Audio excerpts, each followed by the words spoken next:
Special update পাওয়ার জন্য subscribe করে bell আইকনে ক্লিক করতে ভুলো না। তমসা যে বৃষ্টিতে ভিজেছে এর জন্য আলেখ্যর বৌদি তমসার শাড়িটা ধরে দেখতে যায় ভিজে কিনা। তখন আলেখ্যর কাকিমণি বাধা দিয়ে সবাইকে ঘরে চলে যেতে বলে তারপর নিজে তমসার শাড়িটা ধরে দেখে, বলে ভিজে নেই। আর তমসাকে বলে তোমার শাড়ি তো ভিজে নেই, এই প্রশ্ন কিন্তু থেকেই যাবে। এই বলে সেখান থেকে চলে যাওয়ার পর তমসা ফোনে বলতে থাকে চিন্টু শেষ, বাকি আর 3 জন রয়েছে। তারপর জানতে হবে আসল মাথাকে, আবির, আভাস নাকি যার নামে সিঁথিতে সিঁদুর দিয়েছি সে। ওদিকে লালটু চিন্টুকে স্ট্রেচারে করে নিয়ে আসলে প্রতাপ বলে পোস্টমর্টমের জন্য ওকে নিয়ে যাও। লালটু বলে আপনি পোস্টমর্টম ডেথ সার্টিফিকেট লিখে দিন না, যেমন তিলোত্তমার বেলায় করেছিলেন। প্রতাপ বলে বেশি কথা বলো না। কথায় কথায় প্রতাপ জিজ্ঞেস করে গ্রাউন্ড ফ্লোরে কাউকে দেখতে পেয়েছিলে কিনা। তখন সিকিউরিটি পায়েলের দিকে আঙুল দেখিয়ে বলে এই ম্যাডাম ফোন করে বলেছিল গ্রাউন্ড ফ্লোরের দিকে কাউকে যেতে না। পায়েল বলে আমি কোনো ফোন করিনি, বিশ্বাস করুন। তার মধ্যে অর্ণব বলে আপনি যখন চিন্টুকে প্রথম দেখেছিলেন তিলোত্তমা ভেবে নিয়েছিলেন, কিন্তু পরে গিয়ে দেখলাম ওটা চিন্টু।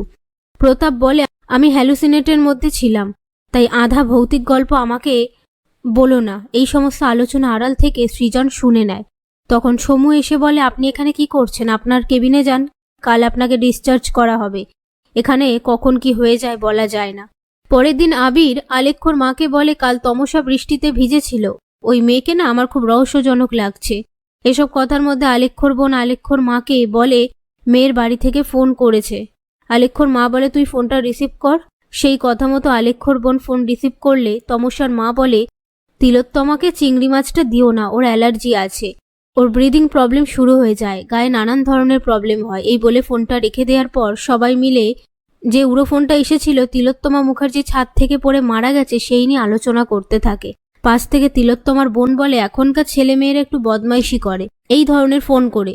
তারপর তারা তমসাকে ফোন করে খোঁজ নেয় কেমন আছে। তমসা একটু অন্যরকম ভাবে কথা বলতে থাকে। সেই মুহূর্তে আলেখ্যর বোন ফোনটা নিয়ে বলে আসলে ওকে এখন ভাত কাপড়ের জন্য নিয়ে যেতে হবে, একটা লগ্ন আছে তো, আপনারা পরে ফোন করবেন, কিছু মনে করবেন না। এই বলে ফোনটা রেখে দেয়। অন্যদিকে প্রতাপ ফোন করে আবিরকে খবর দেয় কাল চিন্টু মারা গেছে, যেখানে তিলোত্তমা পড়েছিল সেখানটায়। আবির বলে আমি কি নার্সিং হোমে যাব? প্রতাপ বলে আসতে হবে না। কথায় কথায় আবির বলে আদিনাথ ব্যানার্জি যদি ফেসে যায় তাহলে বুঝতে পারছেন আপনার অবস্থা কি হবে। এই বলে ফোনটা রেখে দেওয়ার পর বৃন্দা বলে কি হয়েছে। আবির সবটা তখন খুলে বলে। এরপর আবির আলেখ্যকে বলে কাল তোর বউ নাকি বৃষ্টিতে ভিজেছে। আলেখ্য বলে হ্যাঁ আমিও শুনলাম, কাল রাত্রি ছিল বলে আমরা আলাদা ছিলাম। আবির বলে আমি 2 2 4 করার চেষ্টা করছি। আলেখ্য বলে আমি তোর কথা বুঝতে পারছি না। আবির বলে বলবো, যখন আমি সঠিকভাবে বুঝতে পারবো বলবো। এই বলে বৃন্দাকে নিয়ে সেখান থেকে চলে যায়।